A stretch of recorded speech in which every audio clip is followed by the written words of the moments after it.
Schizophrenia ये दो अल्फाज हैं जिनको मिला के ये स्किज़ोफ्रेनिया की टर्मिनोलॉजी जो है इसको कायम किया एक स्विस साइकेट्रिस्ट है योजीन ब्लोइलर। और 20वीं सदी के आगाज में उन्होंने इसका नाम स्किज़ोफ्रेनिया रखा। इससे पहले इसको डिमेंशिया प्रिकॉक्स कहते थे और क्रेपलिन ने इस पे बहुत काम किया और उसके बाद इस पे कंसंट्रेट किया योजीन ब्लूलर ने और इसका नाम स्किज़ोफ्रेनिया। स्किज़ो का मतलब होता है स्प्लिट और फ्रीनिया का माइंड या ब्रेन। तो ये स्प्लिट ब्रेन या माइंड के रेफरेंस से इसका नाम या इसकी टर्मिनोलॉजी या इससे रिलेटेड जो सिम्टम्स है उसको कंसंट्रेट करके इसका ये नाम रखा गया। और उर्दू में इसकी जो ट्रांसलेशन है इंशिकाके ज़हनी। लेकिन अगर रिसेंटली देखा जाए तो ये स्प्लिट पर्सनैलिटी नहीं होती, उसके लिए डिसोसिएटिव डिसऑर्डर जो है, जो diagnostic and statistical manual of mental disorders, उसमें इसको गरचे स्किज़ोफ्रेनिया रखा गया है, लेकिन इसके जो सिम्टम्स हैं और इसके जो सिंड्रोम्स हैं, जो इनकी कॉन्स्टिलेशन है साइन और सिम्टम्स की, इसके मुताबिक इसको 5 डोमेन्स हैं जिसमें इसके जो साइंस और सिम्टम्स जो हैं और इसको डिफाइन करने के लिए और इसका जो इसके अंदर जो जो एबनॉर्मेलिटीज आती हैं, इसका स्पेक्ट्रम है schizophrenia spectrum and other psychotic disorder. So इसके अंदर जो स्किज़ोफ्रेनिक जो डिसऑर्डर्स हैं या साइकोटिक डिसऑर्डर्स हैं उनको उनके सिम्टम्स को कलेक्ट करके 5 डोमेन्स बना दी गई। तो सबसे पहली डोमेन जो है इसकी डिल्यूजन्स हैं। डिल्यूजन्स क्या हैं? डिल्यूजन फॉल्स और फिक्स आइडियाज हैं। और अगर आप कोई भी उसको दलील देते हैं जिसको डिल्यूजन्स हैं तो वो मानने के लिए तैयार नहीं है और वो उसकी जो एक अपनी रैशनलाइजेशन है, एक उसका अपना लॉजिक है और उसके मुताबिक वो उनको सच समझता है। सबसे पहले जो हमें डिल्यूजन डिसऑर्डर में आता है परसिक्यूटरी डिल्यूजन। परसिक्यूटरी डिल्यूजन जो है, इसमें जो क्लाइंट है या पेशेंट है उसको महसूस होता है कि लोग मुझे नुकसान पहुंचाएंगे, मुझे हैरेस करेंगे, मेरे खिलाफ कुछ कॉन्स्पिरेसीज करेंगे और उसमें जो लोग शामिल हैं मेरी फैमिली के भी हो सकते हैं, मेरी स्पाउस भी हो सकती है, मेरे ऑर्गेनाइजेशन के लोग भी हो सकते हैं। तो इसको वो परसिक्यूटरी डिल्यूजन्स कहते हैं और उसके लिए पर वो डिफरेंट इंटरप्रिटेशन करता है उनके एक्शंस की। अगर 2 बंदे किसी कॉरिडोर में खड़े हैं तो वो कहेगा ये मेरे खिलाफ साजिश कर रहे हैं, मुझे नुकसान पहुंचाएंगे।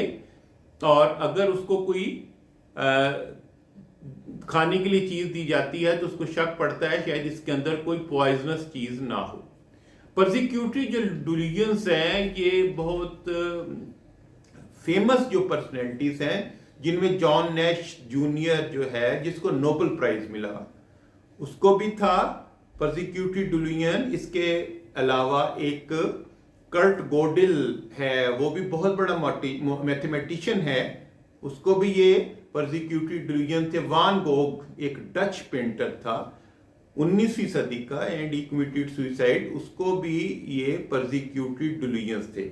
इसके अलावा आपके एक इंडियन बहुत फेमस एक्ट्रेस थी परवीन बॉबी, उसको भी ये डिल्यूजन्स थे और उसकी वजह से उसका जो समाजी रवाबत थे वो खत्म हो जाते हैं इंसान के। जब उसको महसूस होता है कि दूसरे लोग मेरे खिलाफ साजिशें कर रहे हैं, मुझे नुकसान पहुंचाएंगे, तो वो दूसरों से मिलना जुलना छोड़ देते हैं और उनकी सोशल लाइफ ऑलमोस्ट खत्म हो जाती है। जो सेकंड चीज है वो रेफरेंशियल डिल्यूजन्स। रेफरेंशियल डिल्यूजन्स हैं आप डिफरेंट पोस्चर और जेस्चर्स हैं, अपने गिर के इन्वायरमेंट के जो क्यूज हैं उनसे कुछ चीजें इन्फर करते हैं। जैसे आप कह सकते हैं कि एक बंदा जो है वो कहता है कि ये जो बंदे ने इस वक्त इशारा किया है ये मेरी तरफ इशारा कर रहा था कि ये वो बंदा है जिसको आपने नुकसान पहुंचाना है। इसी तरह अगर वो टीवी देख रहा है और वहां पे अचानक न्यूज आती है कि हमने कुछ लोग इस खास एरिया की सर्वेलेंस के लिए कुछ पुलिस जो है उसकी हमने स्ट्रेंथ ज्यादा कर दी है, तो वो कहता है कि देखा ये मेरी जो है एक्टिविटीज को मॉनिटर करने के लिए ये इन्होंने पुलिस की या सर्वेलेंस जो एजेंसीज हैं उनकी स्ट्रेंथ, उनकी तादाद ज्यादा कर दी है। तो इसको रेफरेंशियल डिल्यूजन्स कहते हैं। उसके बाद आपका एक बड़ा फेमस है, उसको ऑटोमेनिक डिल्यूजन्स होते हैं कि एक आम आदमी जो है वो अज्यूम ये करता है, वो ये फर्ज कर लेता है कि कुछ फेमस पर्सनैलिटी, कुछ सेलिब्रिटीज, कुछ फेमस एक्ट्रेसेस जो हैं या एक्टर हैं वो मेरे साथ उनकी कम्युनिकेशन है, उनके साथ मेरा तल्लक है, मेरे साथ उनका इमोशनल लिंक है। तो उसके लिए आप एक बड़ी फेमस एग्जांपल है ये जो जोडी फॉस्टर, एक फेमस एक्ट्रेस थी हॉलीवुड की, उस पे उसकी एडमायरेशन लेने के लिए जो तरीका जॉन हिंकले एक था जिसने रेगन पे अमेरिकन प्रेसिडेंट पे उसको असैसिनेट करने की कोशिश की, और बेसिकली वो ही was suffering from erotomanic delusion. इसके बाद जो है ग्रैंडियोस डिल्यूजन कि मैं बहुत बड़ा इंसान हूं, मैं जीनियस हूं, मेरे पास कुछ ऐसे फार्मूले हैं और लोग मुझसे चुराने की कोशिश करते हैं। मेरी जो है अपनी मैं इंटेलिजेंस की वजह से, अपनी टैलेंट की वजह से मैं दुनिया को मुसख्खर कर सकता हूं। मैं बहुत सारी इस किस्म की इन्वेंशन करूंगा जिससे ये सारी दुनिया मैं उसको डोमिनेट करूंगा और मैं बहुत मशहूर हो जाऊंगा, और इसको डिल्यूजन्स ऑफ ग्रैंडियोस कहते हैं। उसके बाद आपके सोमैटिक डिल्यूजन्स हैं।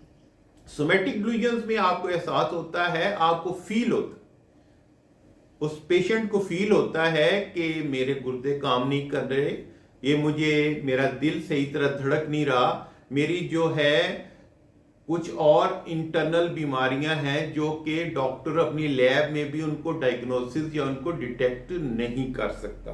तो इसको कहते हैं सोमैटिक डिल्यूजन।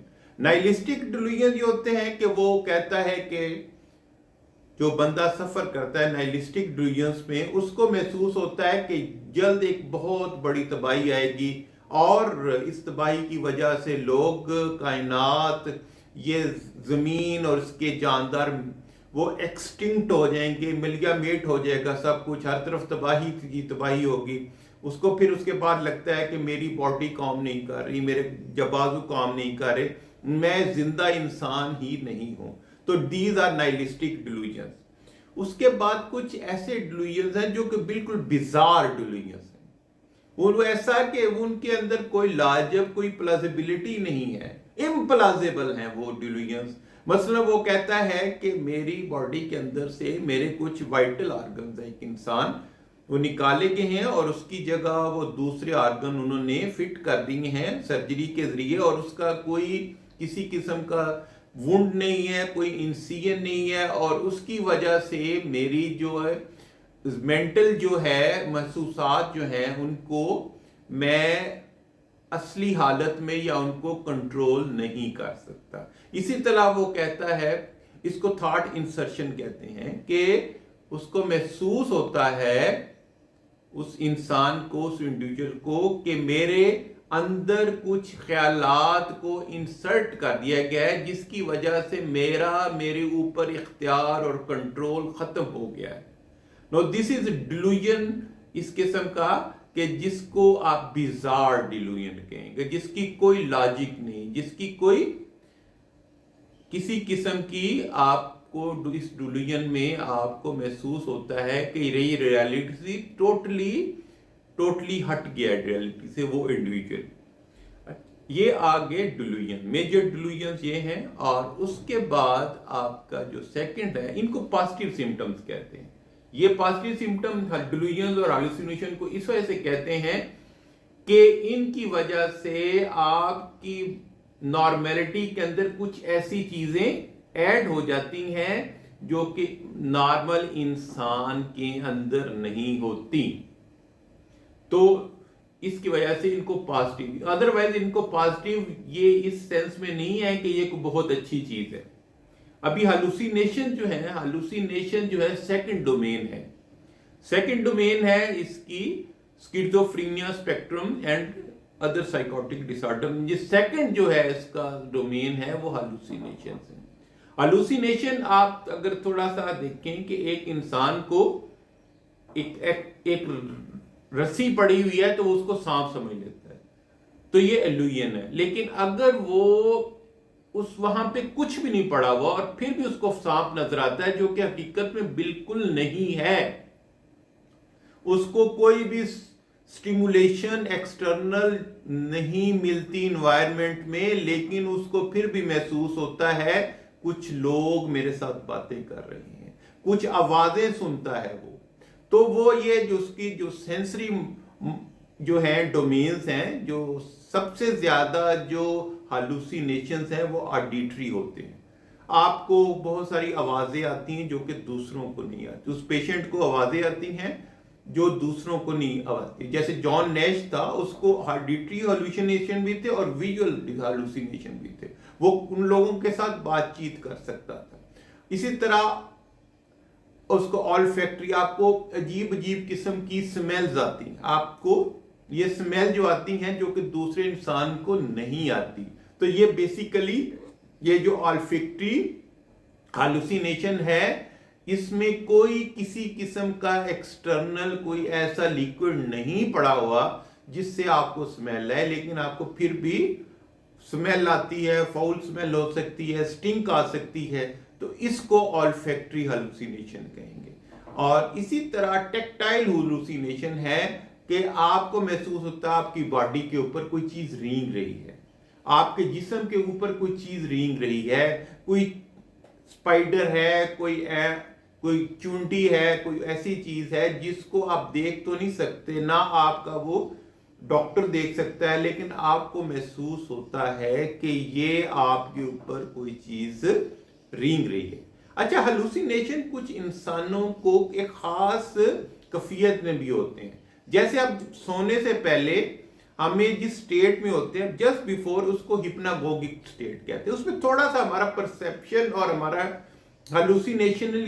हालुसिनेशन जो हमें परसीव होते हैं वो नॉर्मल इंसान को होते हैं। इसी तरह हिप्नोगोगिक जो है, हिप्नागोगिक और हिप्नोपम्पिक। हम हिप्नोपम्पिक होता है जिस वक्त आप बेदार होते हैं, और जस्ट जब बेदार होते हैं, पूरी तरह बेदार नहीं होते, आपको थोड़े से हालुसिनेशन के इन्वायरमेंट में कुछ महसूस होता है, लेकिन आप उसको बाद में पूरी तरह जब बेदार हो जाते हैं तो आपका वो परसेप्शन या आपका जो इनिशियल हिप्नोपम्पिक स्टेज की वजह से आपका एक्सटर्नल रियलिटी का जो परसेप्शन था आप उसको दुरुस्त कर लेते हैं।